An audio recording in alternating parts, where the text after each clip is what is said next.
अरे भाजपा 27 मजबूत भाई करेगी 2 या साल। अपने दम पे कहीं ऐसा तो नहीं कि भाजपा चुनाव लड़ेगी?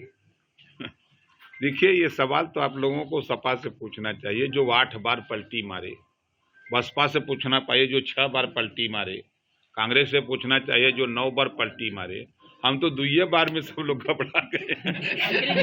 जमीयत उलेमा के जो अध्यक्ष हैं मदनी साहब, उन्होंने कहा है कि जो नीतीश जी अफ्तारी पार्टी का आयोजन कर रहे हैं, नायडू जी अफ्तारी पार्टी का आयोजन कर रहे हैं, उसमें सभी भी मुस्लिम, किसी भी मुस्लिम को वहां पर शामिल होने का बात नहीं की। देखिए, ये जो मदनी साहब का बयान है, हम उनसे कहेंगे कि अपनी कौम में जो नफरत का बीज आप लोगों ने बोया है, पहले उसको खत्म करो। कांग्रेस, सपा, बसपा के लोगों ने सिर्फ मुसलमानों में नफरत का बीज बोया है। आप उनमें भाईचारा का बीज बो, उनमें शिक्षा के लिए, स्वास्थ्य के लिए, रोजगार के लिए, नौकरी के लिए, अमन चैन की बात करो। नफरत की बात कितने दिन मुसलमानों को पढ़ाओगे? आप देखो, एनडीए की सरकार में पहली बार, मदनी जी से हम आपके माध्यम से कहना चाहता हूँ, पहली बार 51 बच्चे मुसलमानों के आईएएस पास किए हैं।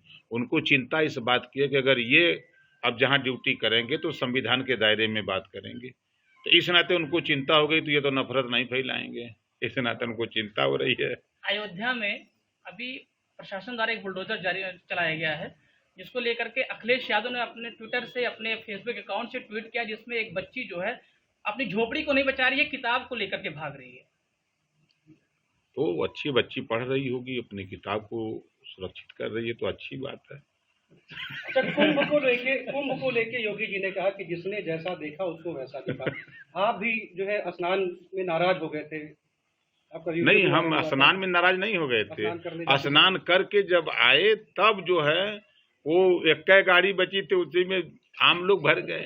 अब वो मंत्री लोगों के लिए। अच्छा, इसको लेके क्या कहेंगे कि जिसने जैसा देखा उसको वैसा दिखा? सही बात है, जिसकी जाकी जैसी भावना ताकि तैसी सोच, जो जैसा देखता उसको वैसा मिलता है। बिहार में चुनाव है, कितने सीट की दावेदारी कर रहे हैं? हम 156 सीटों पर तैयारी कर रहे हैं और 29 सीट लड़ने की तैयारी में है, और वहाँ ग्रास रूट पर संगठन तैयार कर रहे हैं। औरंगजेब की कब्र को लेकर विवाद जारी है, क्या कहेंगे? देखिए, सियासत है, सब अपना अपना दाव लगा रहे हैं और कुछ नहीं। मंत्री जी, गाजी जी का एक मामला चल रहा है और उसके अलावा औरंगजेब का एक मामला चल रहा है, तो ये मुद्दे जो है समाज को विखंडित करने वाले मुद्दे हैं, आप इसको कैसे देखते हैं?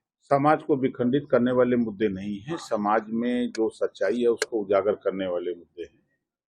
आप सैयद सलार मसूद गाजी को जान रहे हैं कि काबुल से जब चले तो भारत के तमाम मठ मंदिरों को लूटने और भारत को गुलाम बनाने की नीयत थी। उनको अगर कोई रोकने का काम किया तो राजभर महाराजा सुहेल देव जी ने, आज भी बहराइच का नानपारा मैदान है, कुटला नदी है जहां उन्होंने मारा था, 21 दिन लगातार युद्ध हुआ था। तो उस बात को जब आदमी शिक्षा हासिल किया है, पढ़ा लिखा है, तब न लोग जाने हैं। आज आप बताइए, हम नहीं आए थे तो सुहेल देव जी को कौन जानता था? कोई जानता था? हमारे आने के बाद जब हम उनको पढ़े, उनके विषय में जाने, तब ना हम उनके विषय में शुरू किए। आज पूरा देश नहीं, पूरी दुनिया जानने लगी राजभर महाराजा सुहेल देव जी को। आज गाजी मियाँ के बड़े पैमाने पर चर्चा होने लगी, कल तक चर्चा नहीं होती थी। तो ऐसा तमाम आक्रांता जो है, जिनके कब्र हैं, मजार हैं पूरे देश में, तो हटनी चाहिए। हम हटाने की बात थोड़ा कर रहे हैं, हम हटाने की बात नहीं कर रहे हैं उस इतिहास को कि ये क्या हो रहा है, आप कहाँ क्या कर रहे हो, इसके विषय में जानो कि ये कौन है। लेकिन जनता तो यही कह रही है कि गोद के फेंक दिया जाए उसको। अब जनता और शिक्षित हो जाती तब तो सही हो जाता। नेता भी कुछ कह रहे हैं, बड़े-बड़े नेता। अब नेता लोगों का भाषण और मंच पर कुछ और कमरे में कुछ और होता है। भाषा से एक सवाल याद आया कि अभी एक मंत्री जी थे, बड़े मंच से उन्होंने कहा कि 6-7 दरोगा का अभी पैर वैर तोड़वा के मैं आया हूँ। फिर मैं कह रहा हूँ कि नेता का भाषण है भाई,